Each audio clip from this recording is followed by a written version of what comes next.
Halo guys, ketemu lagi di serial Turki Esaret 16. Jangan lupa subscribe channel ini ya, agar dapat terus mengikuti serial ini. Dan bagikan channel ini kepada semua orang, agar bisa menonton serial ini. Orhan bertanya kepada Hira, mengapa Hira melakukan ini? Hira pingsan dan Vedat ditangkap. Orhun membawa Hira ke rumah sakit. Meryem bertanya, bagaimana Kenan bisa tahu kalau Meryem di penjara? Kenan mengatakan ini adalah tempat kecil. Pengacara dapat mengeluarkan Meryem dari penjara. Meryem memerlukan Kenan. Kenan berkata agar Meryem memberitahunya dari awal bagaimana terjadinya sampai Meryem di penjara. Meryem ngotot ia tidak melakukan apapun. Itu bukan salah Meryem. Kenan juga tahu kalau Meryem tidak melakukan apa-apa. Yang mau Kenan tanya adalah seseorang yang dicurigai pada saat kejadian, seseorang yang mengambil uang dari laci kas register.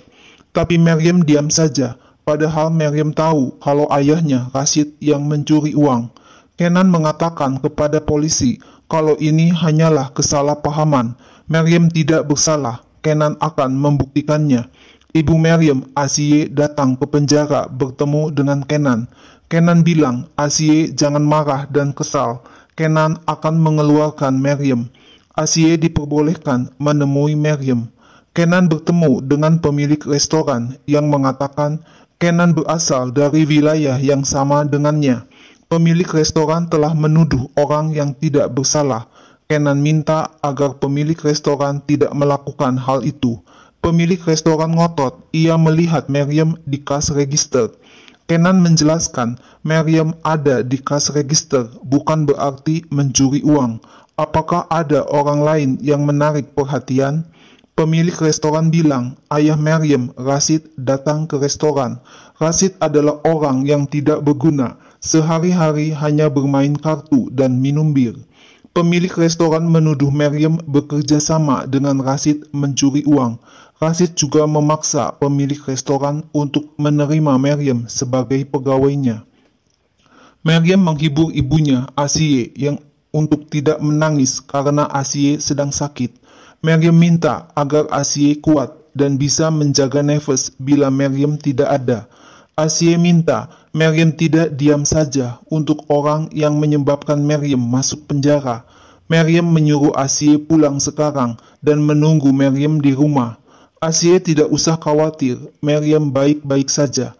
Meryem sudah mengatakan yang sebenarnya terjadi. Kebenaran terungkap dan Meryem tidak akan lama di penjara. Meryem minta agar ayahnya, Rashid, disuruh datang menemui Meryem. Meryem bertanya kepada Kenan, apakah ada kemajuan dalam kasusnya? Kenan berkata, pemilik restoran tidak bermaksud untuk menarik gugatannya. Kenan membawakan makanan untuk Meryem. Kenan minta agar Meryem memberitahu Kenan tentang sesuatu yang mungkin Meryem lupa untuk mengucapkannya, seperti Rashid ada di restoran sewaktu kejadian. Meryem berbohong kalau Rashid hanya mampir saja di restoran, karena Rashid bukan salah satu dari pegawai restoran. Kenan bertanya, apakah Rashid hanya sendirian saja di restoran? Meryem bilang, ia bersama Rashid, tapi Rashid hanya mampir sebentar dan langsung pergi. Kenan kesal dan berkata, untuk mengeluarkan Meryem dari penjara, Meryem harus menjelaskan semuanya kepada Kenan secara lengkap. Kenan menanyakan, apakah ada sesuatu yang diinginkan Meryem? Meryem ingin mendengar suara nafas. Pikiran Meryem selalu ingat kepada nafas. Jika boleh menelepon nafas, Meryem akan sedikit tenang. Kenan akan mencoba untuk menanganinya.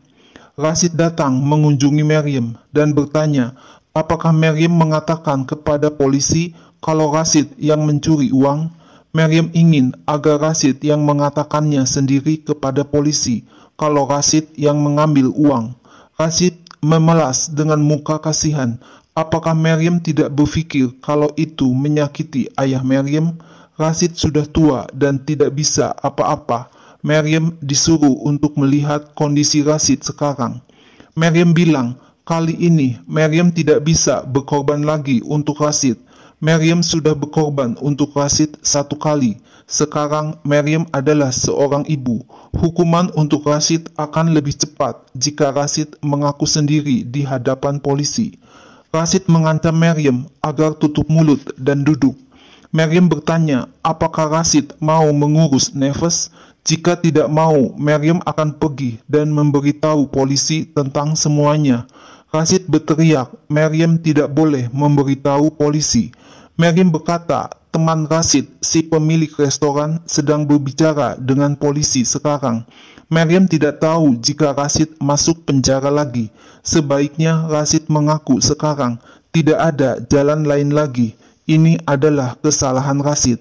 Rashid ngotot, ia tidak mau mengaku sambil tangannya mau mencekik leher Meriam. Tapi tiba-tiba penjaga penjara menyuruh Rashid pergi karena waktu kunjungan telah selesai. Kenan bertemu Rashid dan berkata, Rashid ada di restoran pada saat kejadian. Kenan bukan jaksa, tapi pengacara Meriam. Rashid mengaku ia tidak melihat apapun. Rashid cepat-cepat pergi meninggalkan Kenan. Kenan mengunjungi Meriam dan mengatakan ia tahu kalau Rashid yang mencuri uang. Kenan menyuruh Meriam untuk tidak menyembunyikan kebenaran lagi dan memberitahu polisi sehingga Meriam bisa keluar dari penjara. Kenan mengerti kalau Meriam tidak mau mengkhianati Rashid. Pemilik restoran mengatakan manusia macam apa Rashid itu, dan Meriam tahu Rashid dengan sangat baik. Tidak ada sesuatu yang baik dari Rashid. Apakah Meriam akan meninggalkan Asye, ibu Meriam?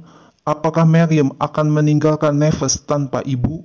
Tapi Meriam ngotot, ia tidak bersalah apa-apa. Meriam tidak mencuri uang. Kenan kesal dan berkata, itu yang diinginkan Meriam. Tidak ada sesuatu lagi yang dapat dilakukan. Kenan pergi meninggalkan Meriam. Malam harinya, Meriam dipinjami handphone oleh petugas penjara untuk menelepon Nefes atas perintah Kenan. Asye menerima telepon dari Meriam. Meriam bilang ia hanya diberi kesempatan untuk bicara di handphone selama 3 menit saja. Meriam ingin mendengar suara Nefes. Meriam rindu kepada Nefes dan sebaliknya Nefes juga rindu kepada Meriam. Meriam berbohong kepada Nefes kalau ia mempunyai beberapa pekerjaan di sini dan meminta Nefes agar tidur dahulu, tidak usah menunggu Meriam. Nefes bilang ia tidak bisa tidur sejak Meriam pergi. Nefes minta coklat karena coklat adalah kesukaan Nefes. Meriam berpesan agar Nefes jangan marah kepada Asye. Sambil melempar panahan kecil-kecil ke dinding, Kenan dengan kesal mengatakan, mengapa Meriam menunjukkan kesombongannya lagi? Mengapa Meriam keras kepala? Jika Meriam memberitahu yang sebenarnya, Meriam akan selamat. Mengapa Meriam seolah-olah mengikat tangan Kenan? Kenan melihat gambar yang dibuat oleh Nefes di atas meja kerja. Kenan teringat ketika Nefes mengatakan mereka bertiga bersama seperti di dalam gambar ini. Kenan, Meriam, dan Nefes. Meriam tidak akan meninggalkan Nefes jika Meriam tidak pergi bekerja. Nefes selalu bangun pagi dengan sebuah ciuman, melakukan hal-hal yang Nefes sukai, membuat sesuatu untuk makan pagi, bermain bersama. Kenan langsung pergi dan teringat kata-kata Nefes. Meriam tahu banyak cerita dongeng. Meriam memberitahu Nefes 1 dongeng setiap malam. Meriam selalu memeluk Nefes bila Nefes tidur, sehingga Nefes tidur tanpa rasa takut. Nefes tidak dapat tidur tanpa Meriam. Meriam kaget ketika polisi membebaskan Meriam dari penjara. Kenan telah mengurus proses keluarnya Meriam dari penjara, dibantu Alper. Meriam bertanya kepada Kenan, bagaimana Meriam bisa bebas?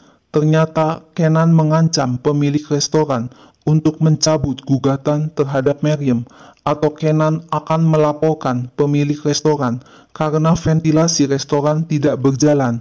Kamar mandi pria dan wanita tidak terpisah. Apakah pemilik restoran tidak tahu berapa denda yang harus dibayar untuk pelanggaran ini? Hira tidak sadarkan diri.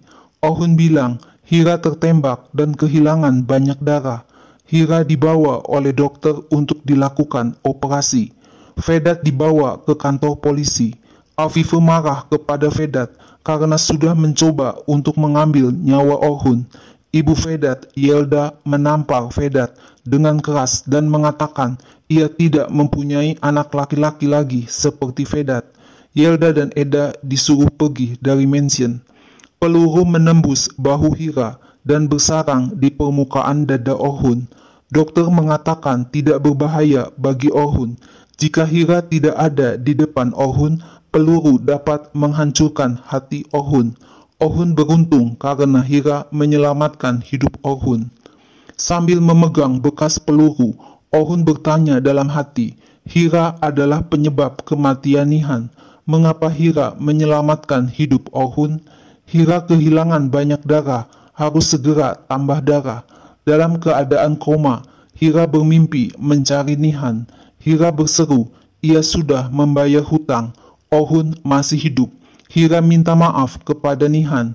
Hira datang kepada Nihan, tapi Nihan mengatakan Hira tidak boleh datang kepadanya, tapi harus tinggal bersama Orhun.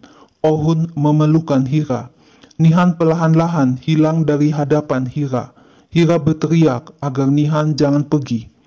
Master datang menengok Orhun dan berkata, Orhun terluka.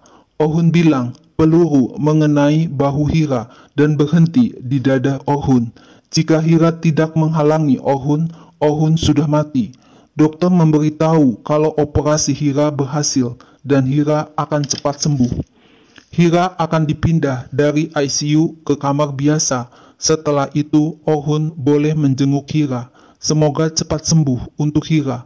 Suster memberikan barang Hira kepada Orhun berupa kalung pemberian Nihan. Orhun bertanya kepada Hira, mengapa Hira melakukan hal ini? Orhun meletakkan kalung itu di meja.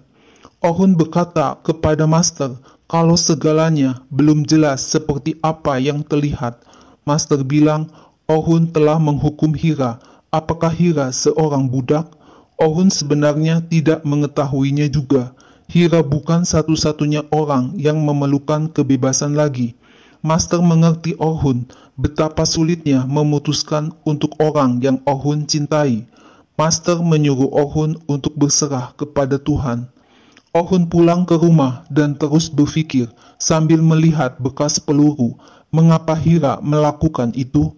Orhun mengambil foto yang terpajang di meja, foto Orhun dan Nihan, saudara kembarnya. Orhun membuka laptop dan melihat kembali rekaman video Nihan. Afife mengatakan kepada Orhun kalau Vedat akan dihukum. Afife tidak dapat melihat apapun walaupun Vedat tumbuh dewasa di tangan Afife. Orhun menengok Hira dan mendengar Hira mengigau. Ia tidak ingin menjadi istri Orhun. Orhun mendekati wajah Hira dan mengatakan ia sekarang sudah tahu segalanya. Hira tidak harus memberitahu Orhun semuanya. Orhun sudah tahu kebenarannya. Orhun sudah tahu kalau Hira bukan pembunuh Nihan. Hira hanya terdiam menatap Orhun. Nah guys, lalu apa yang akan terjadi selanjutnya? Saksikan terus ya serial ini. Jangan lupa subscribe dan share channel ini ya.